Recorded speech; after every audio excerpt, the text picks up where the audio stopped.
Bahay kubo, kahit munti, ang halaman doon ay sari-sari,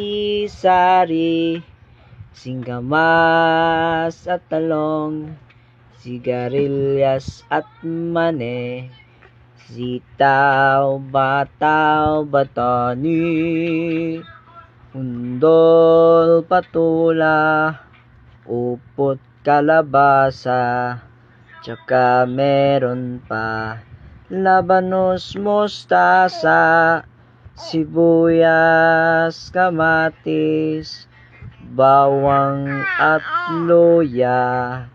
Sa paligid-ligid ay puno ng linga. Yeah! Very good, very good. Ang galing mo ng Yuno ko ah.